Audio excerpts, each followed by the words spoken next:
Vaizan he Meshangar Veho Fellowship Line in Sakna. Kuntak Anmin Lana, Patin online, Patin Puja, Rinting in Finland, Peki, Kalong, Tanzeta, Kalong Lising in mixed feeling Kanaya, Kanarvas excitement type of Umto, excitement, Nasan Suki, Imanijan Tokin, any Koran live, negated, online and YouTube, Mani Annual recording to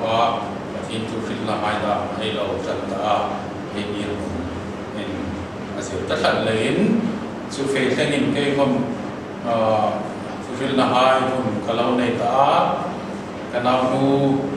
Naupang Tietso in Papa Namsu, celebrity in Italy, at the Hila, Kakati Kopela, Mirutsu. Anlong nila high day kung hingang social media ano na YouTube ay lang an ngaida na sunsu iman ito like YouTube channel ano na YouTube video hay hapale atop ta kahin like and subscribe at tilaka to well to ingat ta ka view sa mani comments hay taman le celebrity min la na digiti ngaida ka daw kung hay nila ka mauma so lai sing chung tanaw te chu kahila hi ai thil tho hi celebrity an noan le min la na ding mani chu la na ding sobat no hi ko ran ai mi pathin tu chan chin tha phur tu ai ni lein mun tin ram tina bikin mun ai kom chun in ya ina in thok ta min chan chin tha a thei ang angin ai thil ding anen Sulai chun like and subscribe team kan lau ngai bola ka dia ma ka ma hin team ko bela sulai chun I mane hingam hun pe ka ka hai hin kai khom thei to pin in a high Bible study ka nei hin ka da te chong ni lau in ka su mai ka mai ko wa mi ri team ko bela space an mi pe ta ang kan hai pa pa chu pathin thu rin la ding sar online na pe ding ani an bu sai na ding in Veng tak an mi tak ani an semua kalau tak sedang ni sun tu tak til tom pandemic coronavirus ni pandemic tu kel tak leh hin challenges le questions tam tak hi ma hin nulim kita sun tu laya apoi mo em tam tak laya apoi mo tak su redefining church. Ainin kauran aiti church definition naya ailaw mang talakha. Do we need to redefine the church, the definition of church, its roles and responsibilities, functionalities? Ti hai po he ahung zona ai he ai don dingin ahung min karita. Asan su nidang ama structure institution pakhata vafe khoma pathin thucha vala ga ina loya khama church functions ai nei hai ka tuin ai thil tu me ga in thokhin athai ta no ding zi an lama chulai chun broader roles and responsibilities functionality of the church ai redefine tool ding ani chung laya pakhat apoi mo kazuk khil le kazuk khil num su Vatican 1 and 2 high kan definition of church church is holy, church is one, church is Catholic di high ka a foundational definition of church to the theology in efe pui me kai ania amirut su Vatican 1 14th to 15th century high kan undefinition there is no church outside the Catholic Church, Roman Catholic Church ika angai dan ania amiruk su hunhai afe paya discoveries hai hum paya chanchin tha tarau thing lim sin tho san nam na rong bol na kha outside the church hai kom nasata kina hum kuma mu thei na hum kuma ring thar tam tak an hum kum khan Vatican khoma Roman Catholic Church khoma ngai tu kim na anaya tuta undefinition. There is no church outside the Roman Catholic Church. Holy Spirit sin tho hi sandam rongol na hi big in suma chaw hi na umani ti ngai na kha anni khoma anhung relaxed na Vatican II 1960s like anhung naya chuta ka chun broader definition, broader roles and responsibilities, functionalities of church ka anni khoma anhung ke anung expand aninti kha muthai na uma atlang puin definition theology of church ati in directly or indirectly to the Roman Catholic side Vatican I Vatican II hai foundation ahin ei pang deu khongin ai shita tu ta ai ni ai community churches dam ai kuma sulaisun ai ni mar ko han history ai kom hin incidents le buina schism division hi definition le hi theology le definition hai le buina ai tu hai kom ai experience hai kom uma chung hai chu ai fil num takan no amiruk chu tu hin hi nir mun hin ai no ta tam tak hain zona anung sima. Where is the church? What is the church doing? The high questions here.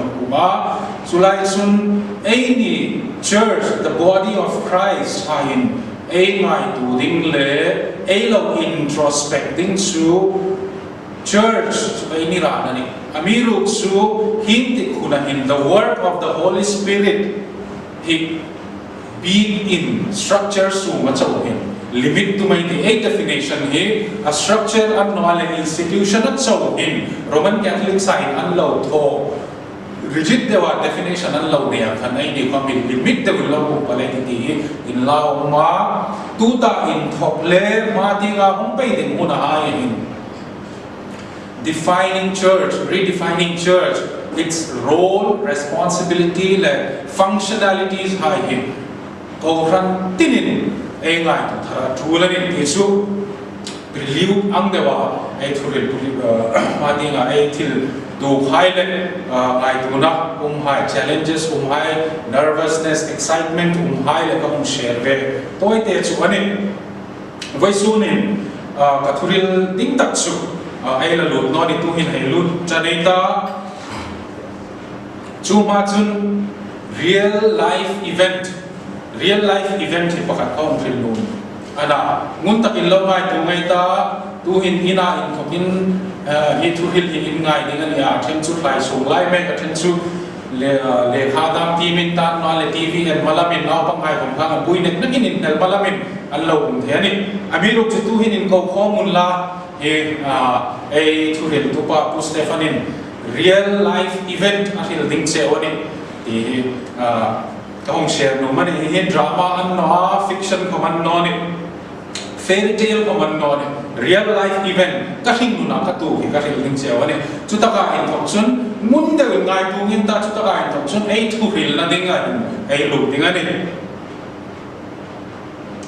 eyewitness command one in eyewitness command uma ilai ka mapula hinan thok zinga nang ni chun chu in mudale the ne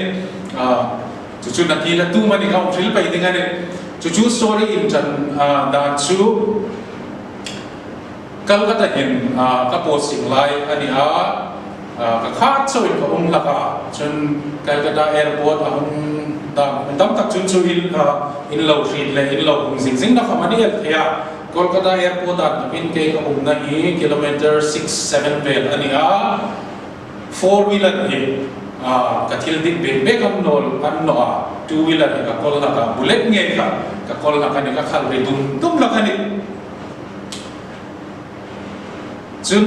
Calcutta ka lai chun kanu mai hi mitam tak chunin khit thaya pilili ani ama hi delia tu hin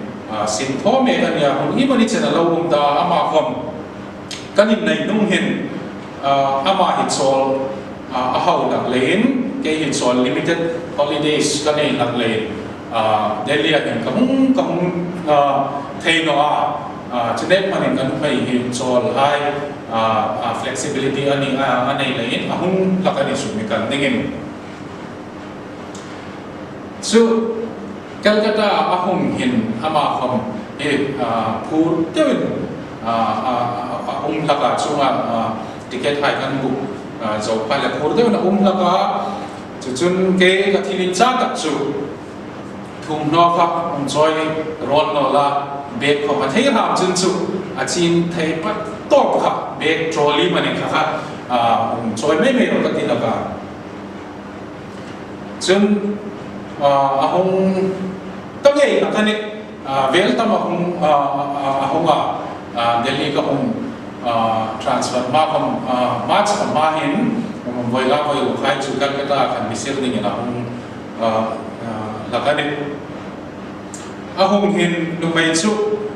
อันพูดนะเวเร่งเลยกตีโนอังตะกินโทรลีปุ่มเนี่ยการเล่นหุ่นซอยเนี่ยตัดหุ่นโนเฮ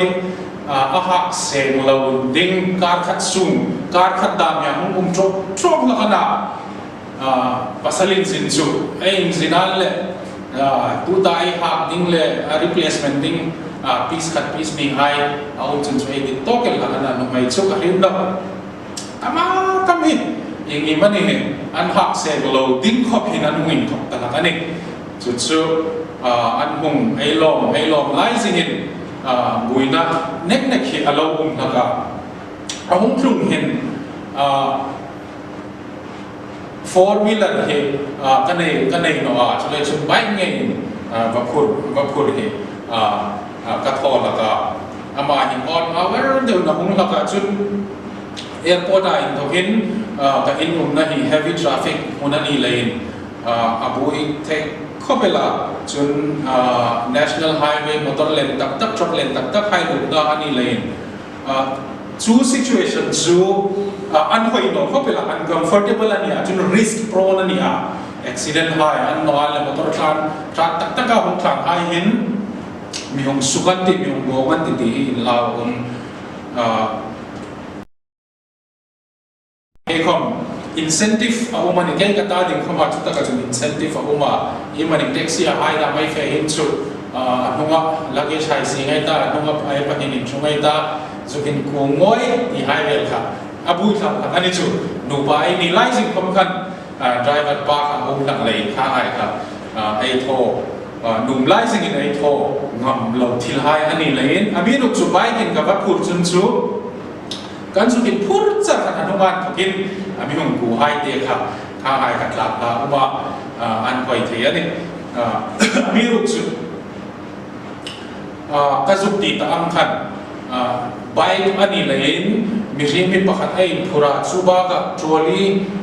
mirim pum am ti ai hai phura chu nok pha le handbag ki lo nei nok khang lam kha kha hai po le chen chu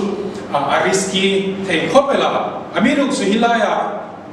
ka zu khilum tak chu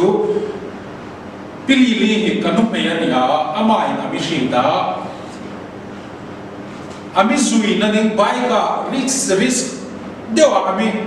zui na ning hi a khita ni chu amiru chu taka ama ring na chu trust chu ka pasalin ami phur ding ania ing anga rigle an noal ing anga in bor khom nilang him takin ina ami thuilu ding ani ti hi confidence ani kanu mai ta ding ke chu a confident de ai tin chu kanin kay tum kana kay khoma than thita kanu mai hi ka phur lein ka responsibility ani chu ka chuwa kan rigna trust an hat lein kay ka mo phurna ania ka deliver a tool ani chu kanu mai in kay ka chuwa expectation anai ang khan anai ang nge in a chu ka thui lu kha a tool and mutual trust and faith ani kan ka chu kan life history ka khil tok chu ania a funny community el the a exciting community el the chu ka khil na tum na tak chu zui follow mi hi ei zui na kani mi ei follow him elements of trust ringna faith ei na kani chung ang bokin amirin tu hai sunga sun ei ni koma ka deliver ngai dingani ami ka chunga bei sei na ringna ang ngai ngai koma ka tho ka chu lani ti chu ani bible cha ai ti mai te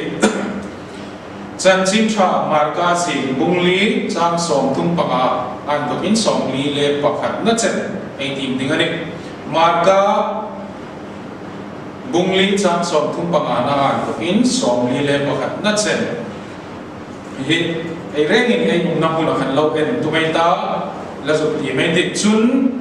chu ni ma za ting chun ama chun an khu ma ra king ting son kai tiu ata chung chun mi pui chu mak sanin ama chu a ngai chun longa chun an fe pui ngal ta long dang dan khom aku ma uma chun thipui na satak a hung sha nga tui phone hai dam chu longa chun a hung in sok lu lopa chung chun long chu a hung sit va ngel ta chun ama chu lukham chu khamin long mai ting chun halo ina chun an kei thawa aku ma chun in chu tir tu kan bo hang hi poi itinom ani anta chun ama chu ahung hara kli chu ahala dil ku ma kham chun tola chok ro ata chun kli chu ama ahung re ta thu pela chun ama chunan kuma indinga chung ne pega thinga minna ring na thimin la nei no am animo ata chung chun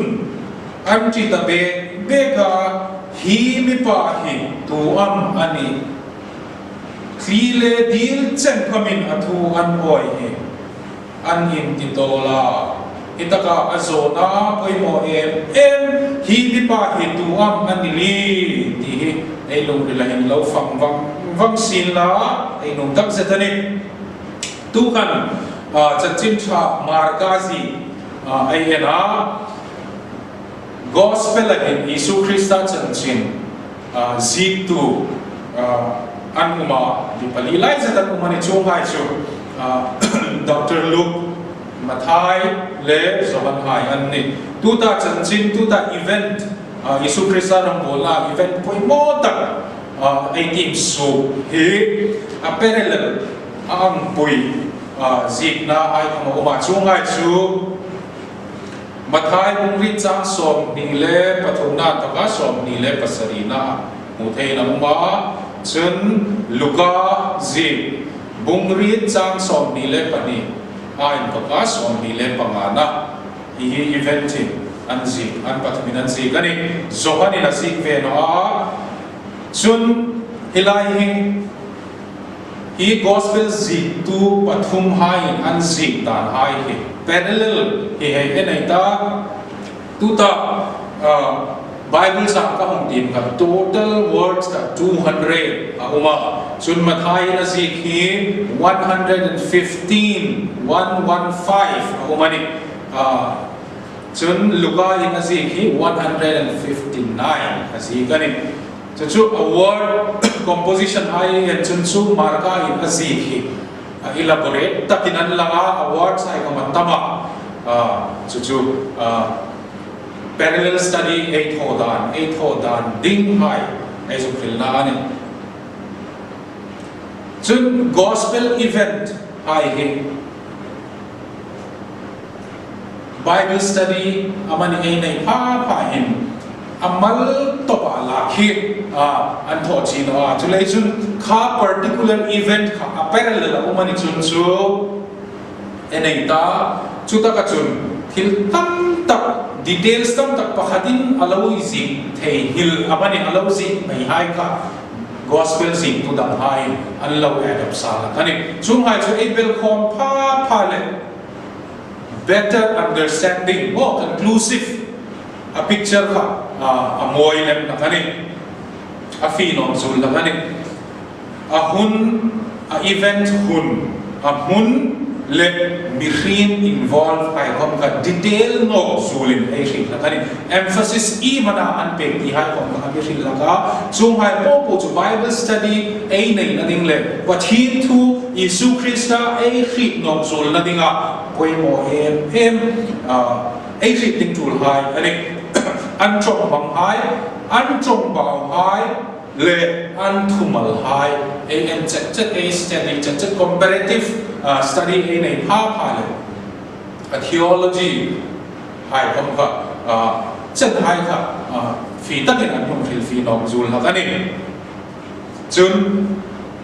azitu social cultural context hi apoy mo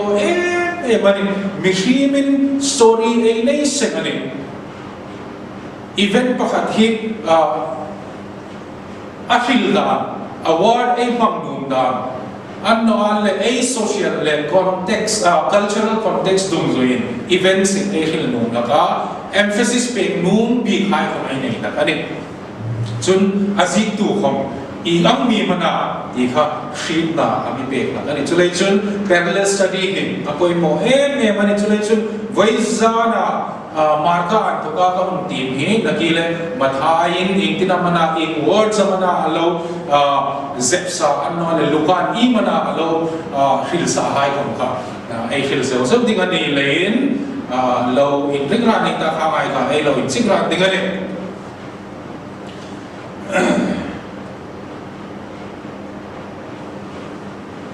hi event in thiltum anei ani tu ta Bible sa ai hai tim hi Isu Krista a ring nun tir ko ai ring nuna thil hum thlum hi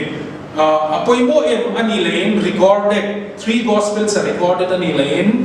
thiltum ani chi chu thiltum chi ki mana ai ti chun daki han chang so li le pakhat na khan ai um tim ta ka hi mi pa hi tu am ani li hi mi pa hi tu am ani a who is this man ti hi he event in ahil tum taksu ani chu ai ni khoma vaizan ai shilna le ai ngai tlak na le chu zo personal study ai thona khom a question ni ai don tum ding ani chun chin cha gospel pali hai khoma thil tum main objective an nei ani chu I mana ai ti chun apakhat na chun Isu hitu mana ti he introduce shilmu antum sengani pathin now Isu hitu mana pathin now the deity of Jesus he anfil tuma chun mihrim now humanity of Jesus shilantum boka apathum na pathin ni na neizing sia mihrim anga hungin si ani God man and man in God ti kha ani chu marka ma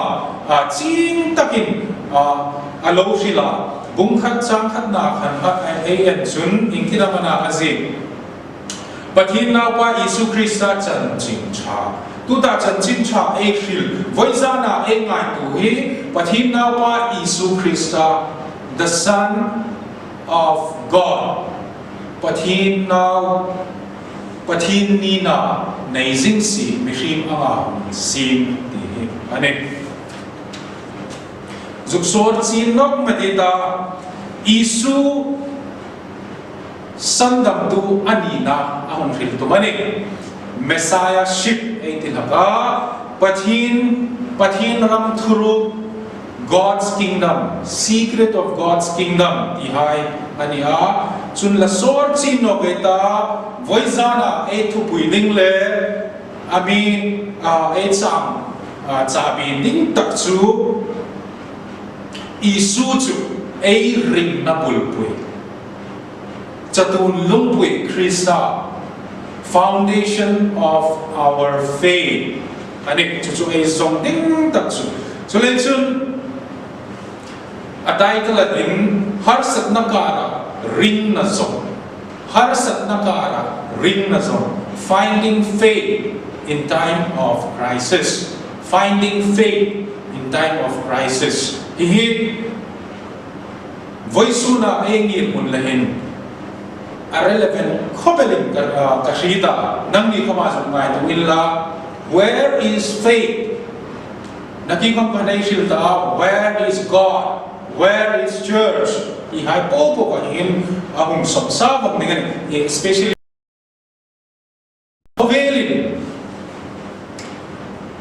a country, in a state, in a community, in a church, in, as an individual in crisis time, where is faith? The question of finding faith in time of crisis.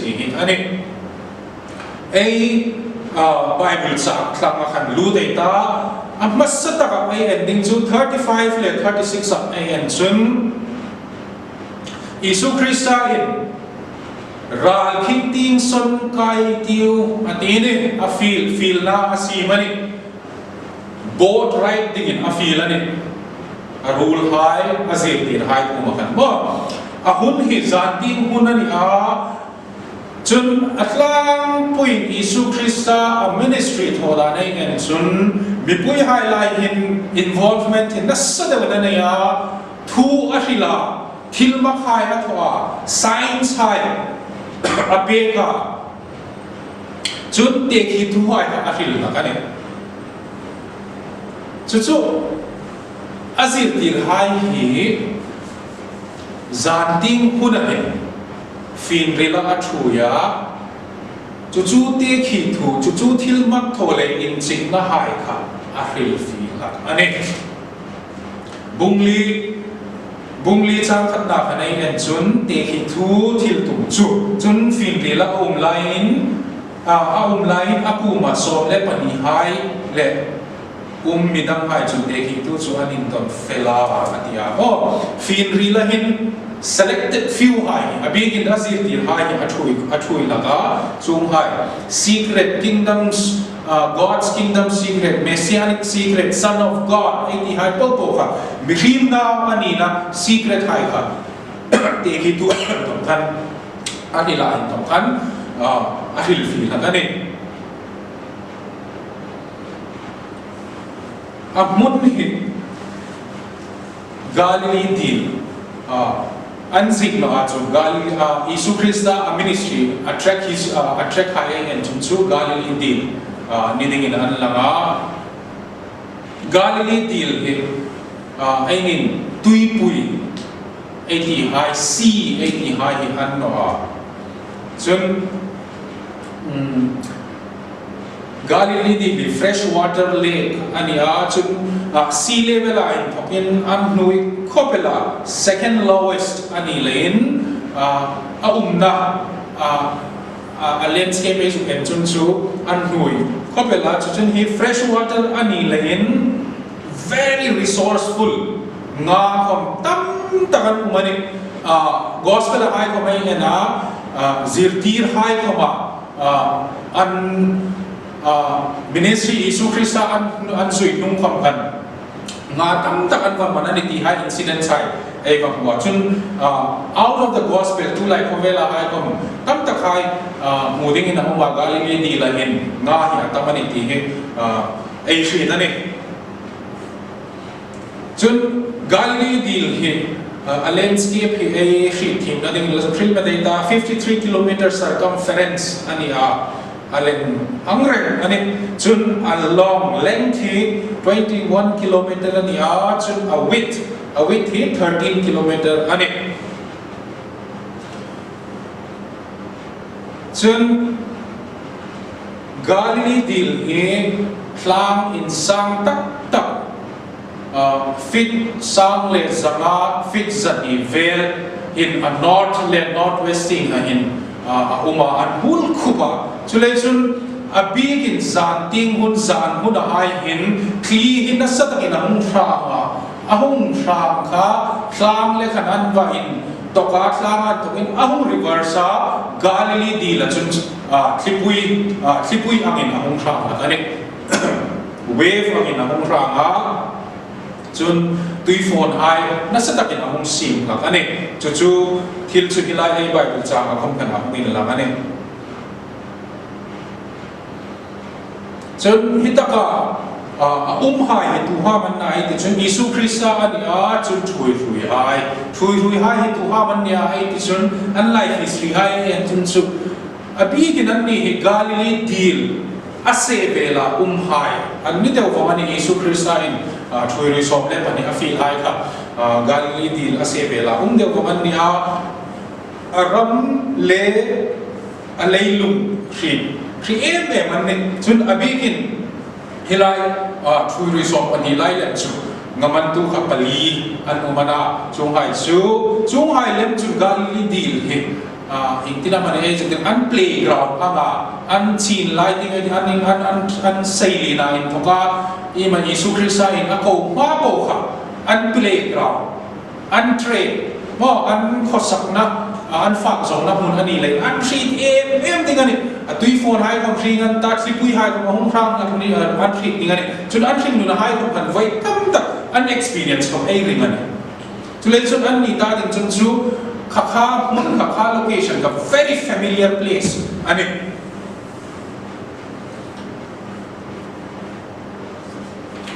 Simon, Peter, Jacob, hi, Andrew, hi, a big in Azukti, Anni, hi, Tadin, Kalai Munka, Silom, hi, Tom Baude, Hakuna, Agabora, and the Dinganichu,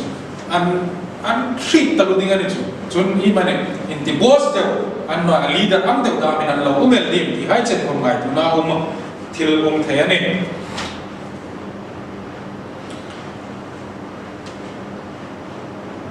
ana chu an hring nun le an fak zong na ti ngai ti kha adam lam an ta ka zu ti na san zu Yesu Christa nung an zui china in thokhan an num zong an thei zong hai kha tho the an ni ta no lal Yesu Christa ka zui china in thok chun i hak ti la hai kam ga uma lam pui chin tho ka ni ti hai kha a life skill a lo nei hai mani thim na thei na security experience ein na hai po kha peitla ka chu lan ta. It's a different ball game. Yesu Christa nung ay zuya in tokin.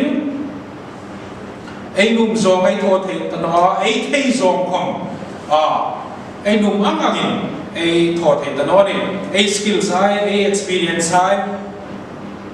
Ay insecure na security ang ay lang social financial security ay naihay kong ka. Ay nai acha ana su kha ai popo ka ultimate an tanoa Yesu Christa in amifila ai zui a in thok chung chu ama ringna inayang ti kha apoi mo le manta mathai gong som par chang som ni le palina ai en chun Yesu Christa in chin takin ahila tu khom mizui anum chun Mani in Patin across within Missouri Rose Atine. Hitaka Yesu Christa anzuina in Mani in Patka Atulani. Any confidence, a skilla confidence, a taina confidence, a nailimotka, Anita None, Yesu Christa Nuzui. Kangaika, Sinuya. First and foremost, Yesu Christa in ringna a faith ka ankan atulanta. Tirko pola kama hilai tu hi alo hila Yesu Christa azui china in tuka Yesu Christa ane china in tokin a life experience who he has become asik nahi galati bungni chal sob ni na ai ensun Christa kuma hemdein ka umta nisila khom ka ringani kay ruchu kanita no Christa chu kay ma aking lem ani tuta taksa ka ring ringna ring kanit tuta taksa ka ring tuta taksa i ringna ring ini namma ringna nilawin pathin daw pa milungin situ ka aya in petu ringna chu ring kanit a personal life, a sungkunun, annoanle a careerahin, mani thaina money confidence, money experience, money life skill ringotin in chenina faith he ta hun so tak sei tak hai kom I faith he lo thin na hai kom I mu the amiru chu Krista ei nei china in thok hin chu knowingly unknowingly pathin na pa milungin situ kaya in petu ring a ein ka tulani chuchu ein na ani asitak tu ting khan ha no don't wait for the crisis to knock you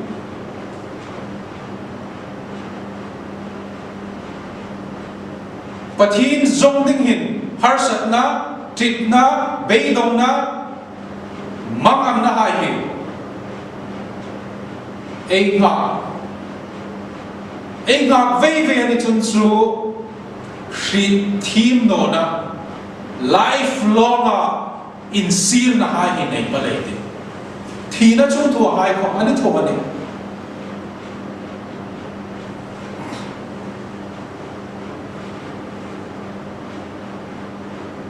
Martin fellow beta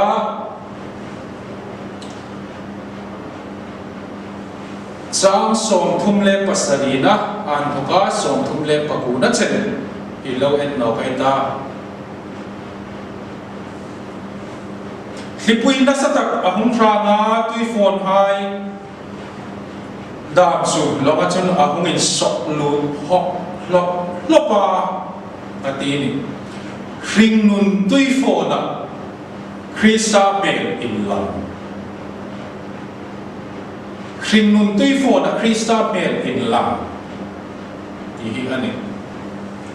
ana chu hitaka zona pakhat engai tu dinga kalo nung su Krista bel in lam dingin inglei na mana ring nun tui phone hin nga kher ai tuk na mana ngak no ngai tiu chun klipui na sattak ahung ranga tui phone in long chu ahung soi nok tui hai ko ahung lut chananda naki khane khil ta kha zirtir hai kha invent dan ding an noal le fe pai dan ding along tha khal thatta ka khal pai dan ding kha an lo ngai tu ve na sa ni chite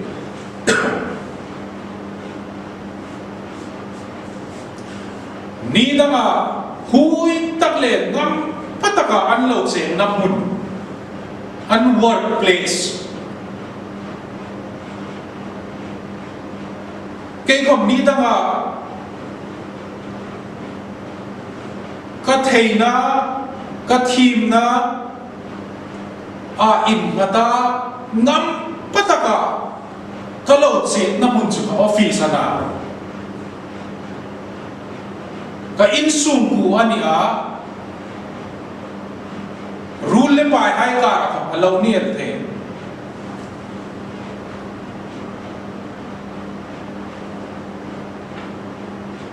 ilahin students hai ko tam ta kai uma ai ni lai bright tak common tamani exam sai entrance exam sai ni kata engineering in sum ding an no le management ding in sum ding an no le MBBS an no le state service civil services hai ko ne so taka first attempt zo pap kon ei tamani lo mo mani mal so na ni chung mai cha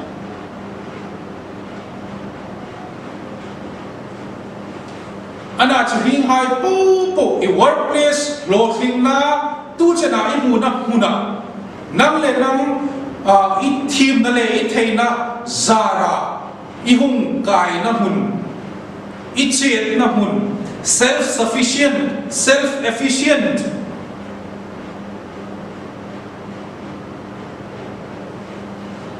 dewa tu chena I shrim nun I lo khal Amading and chat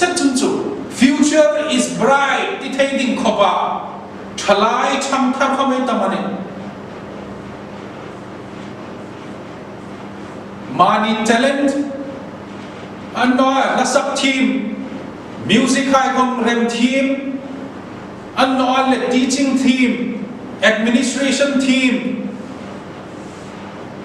Kohrana Rongbol tu hai kom pastor hai kom anno le evangelist hai kom Thuril team Pathin to expose team Kaka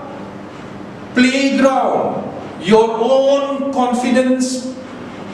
iumna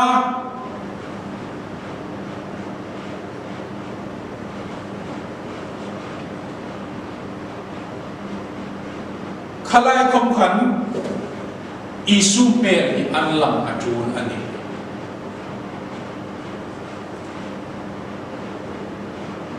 Ilaya a context a background hi avachade o katilakani abigin hitaka ngamantu pali thuruilaya pali hai ta ding lem chunchu so catchy Isu Krista pathina wanina sandam tuwanina ring tla anina abmelin lam na ding munni anni ta ding lem chunchu abhai chade o hitaka khom anla man theino ani chunchu khovela intina mai zukti ding mi most unfortunate annial lodi mani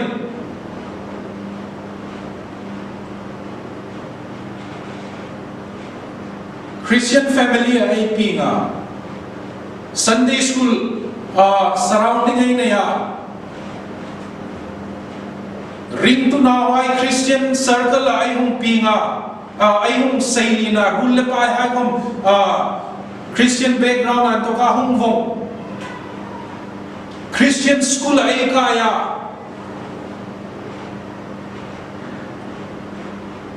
ai hung pui thinga chutaka khom isu bel hi ai la thaino ani chunchu you are the most unfortunate young man young woman khrin mun tui phone ilaifa hung ding he ilaka kan chunchu hak tanoro isu bel kha find Jesus in your comfort zone, in your confidence zone. Tak sapau tak sufficient tak efficient tak na muna komkan isu me li zongro. Anno chunchu nakile in nupal royate. Kritim no na in dam so winishing nun he. Bang paliti in lawong tak zadani. Hilahin hai amating hai enno kaiti isuchu ingtina malaw uma long mating lukham khamin alo in mitam ka khai chunchu avani no de o ideal the tui phone hanga hlipuya hung shranga hanga lo hung sok nok lai kom khan isuchu lukham khamin long mating alo in atini he was fast asleep mathai luka hai nanzi kani ana chu hilahin kalal mer ahungin langani pathin ni na naizing si mishim ama hungin si Isu Krista chu asol ani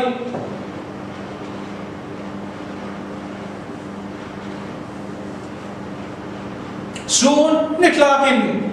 mipui highlight chanchin cha ashila asola finrila anfea longchu anai chung kan thli dei liminung mutata asol hai suk rena din le chol ha dam na ding avai chade o ai Isu ilita ka alo in lusu khami alo mo yang tai ti khipui le ai sol zi chu Khipui le tui phone ka ahit no reng Hipui le tui phone in isu ka akei thou zo no ni chung lo ma sol chung lo ma pathin now mi him anga ei tur ei sol na hai mi hungin trom pui tu isu Krista ei pathin ni hilai hin ei ni bulai ni alo ha dam vere ranan no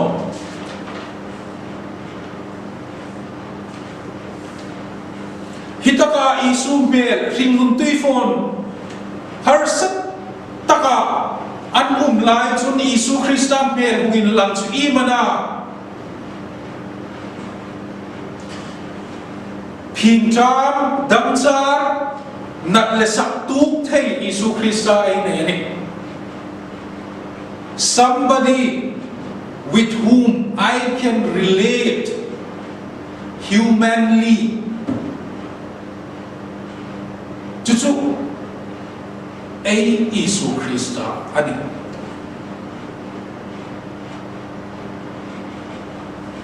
misul bomang ai ni hai ai solai ai tur ai ai thi aya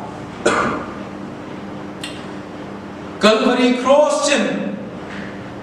tur Isu Krista ani na mihrim now ani na hinilai hin moi takin a picture hi angin lang ani hi Isu Krista hi idita Voisuna Isu Krista is he this man who is tired, who is lying fall asleep. Ay shin nung tui fo na hin Isu Krista kanay ay tiya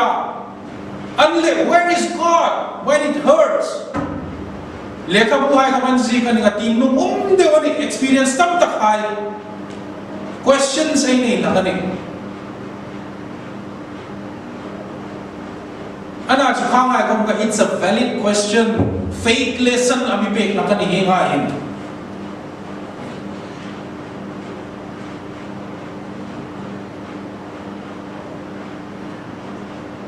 ay inanapang hay anu man chun chunapang hay kahit kay komay da an ngay mung tilay shilding ani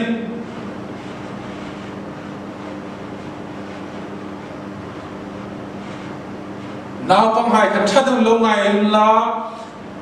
tulay film tam tak umabik in Hollywood ting Bollywood ting pang hay ka Chris Bollywood ting pang to Chris antia Hrithik Roshan insang na chun Saktiman kamha uma Hollywood ting pang chu Spider-Man Superman ti hai tama umani chun hai chu tuhaman na iti chun mihrim ni jingsi ana chu power na yan ni supernatural power na yan mo Sungai chu at one point mihrim hai niya school daman fea office daman kaya lekha daman ani antiba naw pang hai la anin nela chun buddha man fa ka ni chu mihrim hai lai kan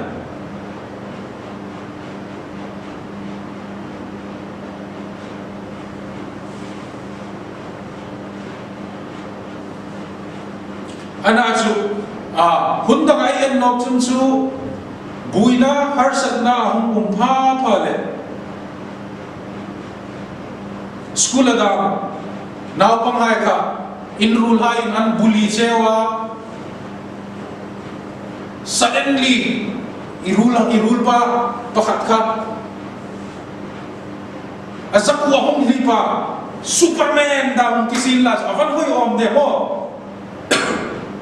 Spider-Man am de hingin thosin la tho na kan spider web ka kan facin la hing building puting chun bully hai po ka fusin la chung hai chu friends ding in ai ni tane mo chung hai chu ai idol ka kani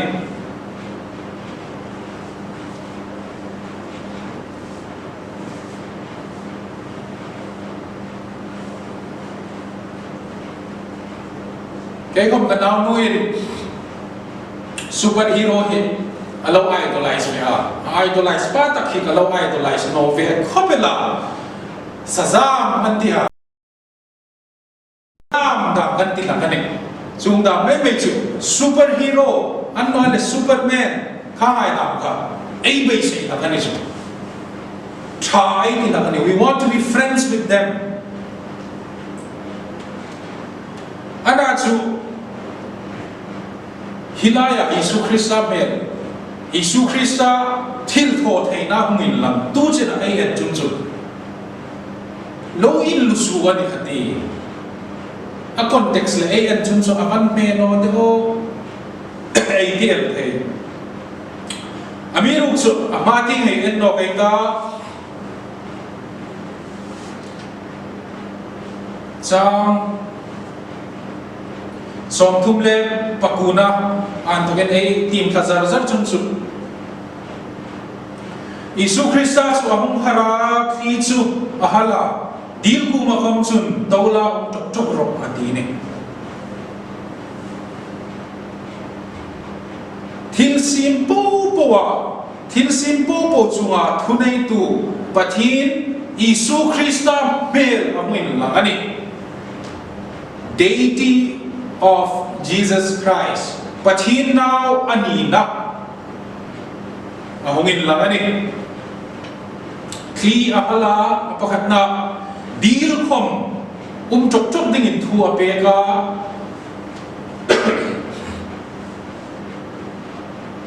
Chun apatum na chang som lina en chun ama chun an kuma zirti rai kuma Indinga chung bek peka tri am inna atine indirectly nail chun chun tri no ro atina ane apoi bo em ani hi pathum hai hi elements pathum hai chunga athunei na hi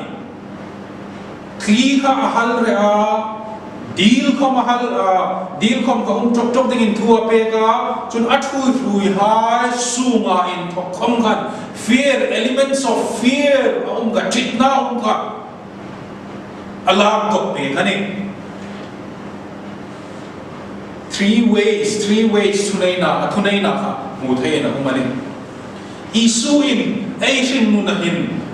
khola abithem nu ma Kolam damlam na change transformation hi sin la anuma anle ainin kolam transformation hi sin la anuma apakat na chun something from outside putingan to ka mi chok bui the har sat na in thun the hai po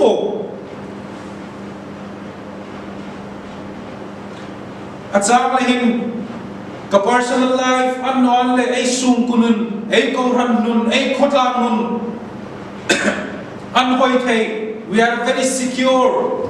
future kama cha buina umno ana thri mana in ring man lo in unexpectedly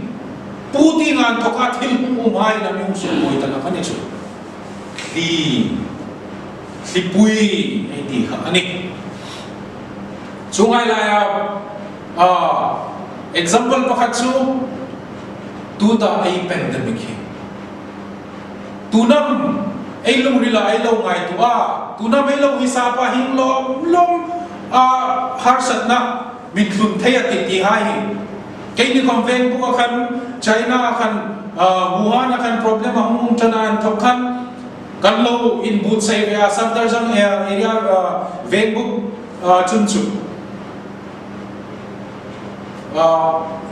in rinzan in khopna khan health awareness nei tiu kan tia pilili na presentation na nei nge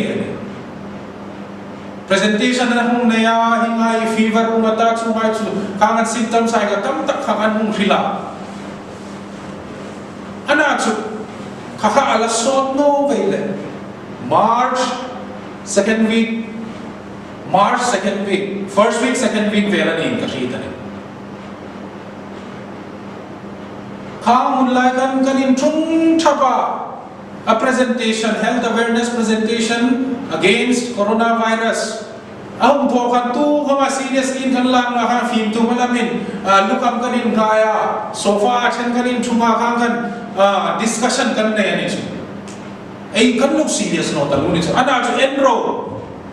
ấy ram sunga hin lut không mà hung lut đi mà đi hung lut desin là không ấy state sunga hung lut đi mà đi ấy state sunga hung lut sin là không ấy câu hàn ấy fellowship hi ông sụp bùi đi mà đi ấy fellowship sunga lut sin là không ấy family ông sụp bùi đi mà đi ấy family sunga lut sin là không individually ami affect đi mà đi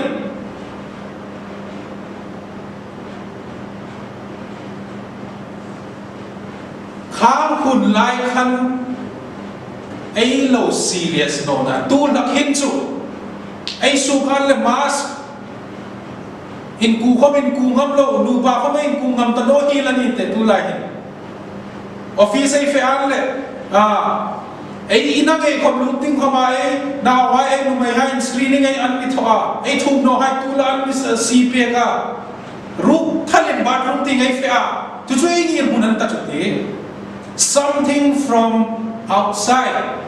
klipui ang ha an ta chu khom chu ei Isu Christa hin them anum ani he wants to change and he can change he can heal a halret hi ani apadina within your family namun tuta ingir namun inchung namun deal kom chok dingin thu ape an namun an long khal namun ukha ani thu ajape a family sunga ka personal life ka sim thona ka workspace ấy câu rắn sung ấy khót lang hai không hình transformation change đình in thu apek thế anh không chú muốn hai không chú Amer suk lam ni anu mani ấy nu panun avachadao tulaya pandemic lain nu batam tak close personal relationship nahi talo high work pressure leya in musing sing talo high anzuk lockdown lain anzuk khom chu Japan high annual la mundam na developed country high et chu marital problem nu panun in remlo divorce case satam tak mu ding ang umani khamun khom kha Isu Krista chun themanu mani deal khom chok dingin kha ai shin nun ai marital space now pang hai le ai relationship annual le work space ai colleague hai le ai relationship stable talo nok khipui na mood issues dang ina mood bui po kha calm down dingin thu chok dingin thu khom apek the ni chu space chu Isu Krista berin lang na dingin chu space chu ipek venu ma atop ta ka chun chu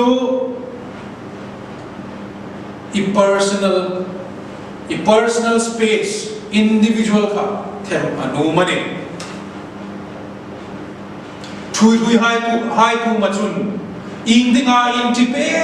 pe kamana atini it's a direct question to each and every individual ing laya ing dinga intipe pe kamana vaisuna eng yir mun leihin ing dinga intipe pe kamana kha huna imani buina relationship in lo buinin hal laya inin su bui laya lein ing lei na mana kam theinon ising nu na khan peace thei lo ni mana question apega ni tir ko hai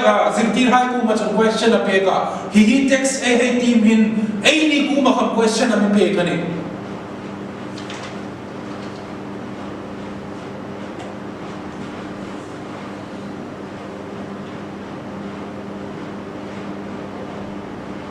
voi zanin angai kha tu hai po in be sei na nei talawa in hri tanya tritna inaya ilungril itlarau amung no ni chunchu koidar anga in ngaya hi khovel tuipuya har sat na tuipuya pil eldinga in ngai ani chunchu hi mi pa hi tu am anili indonro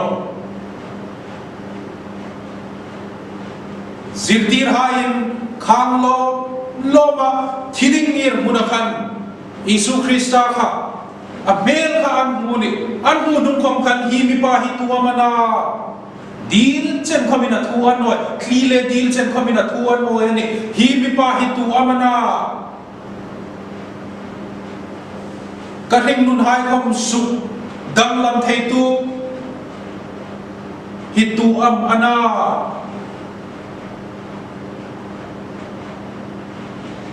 katur ai mitur pek tu katinda mitlamung tu thina hlim varum hrolang khom kakuma la pathin itu amana Isu Krista pathin naw pa chu ani Lazik tu ina lozika pathin ni na nezing sin kom misul hai anga humin singin sup anga hum in ngai klomin thi senin cross ahung tlamta ke misul dam na ding alone atini voisuna ishring nun self sufficient efficient ta in ngai buina ila tugno still going good in the koma Isu Krista sinto ringna katulno keima hin kahunto kani iti koma pathin hi somro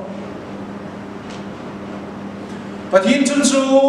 afil che ani ral king ting kai tiu mi rim chani ding in feel na am pe kanin chu mi feel tu nge chu human level hi tu ta taksa ka khom hi ami pui tu ani ami tur pui tu ani ei sul aya ei dab na dinga crossa khai kam Isu mi rim naw pa thil sim po chunga thunei tu pathin naw pa thil mak tho dei tu chu pathin ani Isu Krista chu ani